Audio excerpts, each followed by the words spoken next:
we have a problem with the billable hour if I'm saying that it's a proxy for other things.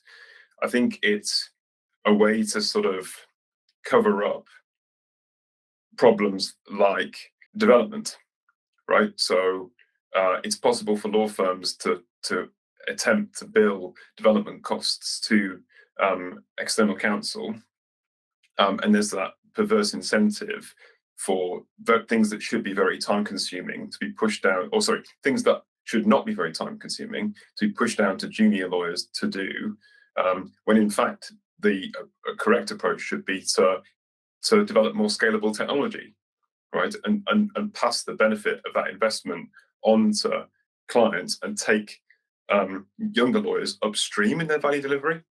But because you have the billable hour to fall back on, there's no incentive for you to do that. So there's a laziness in the delivery of the work product. So if we look at, OpenAI, which this weekend has kind of broken out, and everyone's been busily writing sort of chat transcripts using that technology, the power of OpenAI to open up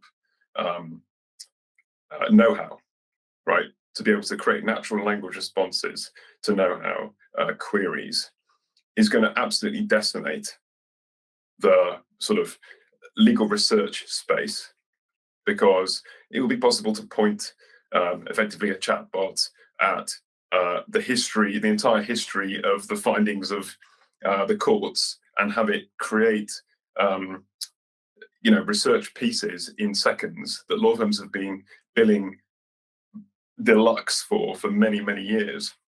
What are you going to do with your trainees and your PSLs now that you can't push them onto that kind of thing and just point them towards a library or an online research tool to do that sort of stuff? You've got to take them upstream. I don't hear law firms talking about these kind of challenges, but they're coming. So the kind of alternative billing models, alternative legal service providers, all those things are already happening. Like any sort of general counsel that's not considering the utilization of those kind of things in their current workflow, I think, is already behind the game.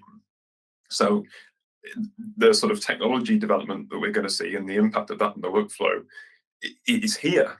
It's not like this is not a future state thing anymore.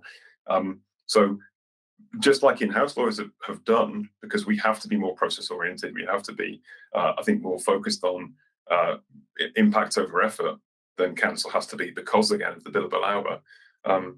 That process is coming towards law firms, and again, I don't see a lot of law firms that are addressing that, because if they were addressing that, we wouldn't be talking about the billable hour as a unit of measure anymore. We would be talking much more about value, because we'd be harnessing these things rather than them coming in like a steamroller to disrupt our profession. Cap fees, success fees, contingent fees. We've used those all in different ways.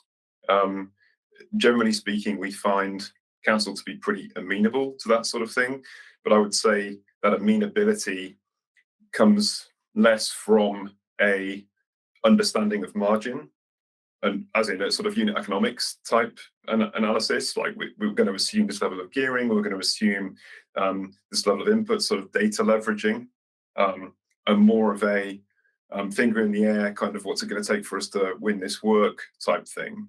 And again, that ends up with us, that incentivizes us to be aggressive with regards to fixed fees, right? Because I feel like if you're not coming from a data-led standpoint, you can't fall back on the fundamentals of how you've got to your calculation. So it's kind of easier for me to push in one sense.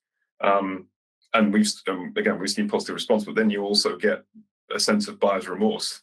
And certainly we've been in situations where we felt like we've sort of screwed down fees almost a little bit too much in some instances, particularly if you're in a competitive tendering situation. So we run a panel. We're very pleased to run with our panel firms, because again, we want to help them help us create value. We've always been very transparent about that being a value exchange. We'll come and add color to your training, we'll participate in your programs, we'll help you understand what sort of tech forward legal looks like, and support you in development of your products and so on. It is an exchange.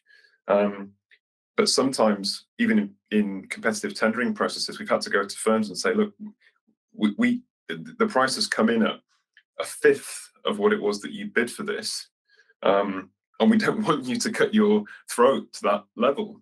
We don't feel like actually there's any margin in it for the firm that's kind of bid for this work in, and we're concerned now actually that they're going to under deliver when they realise how long it's actually really going to take to get this work done.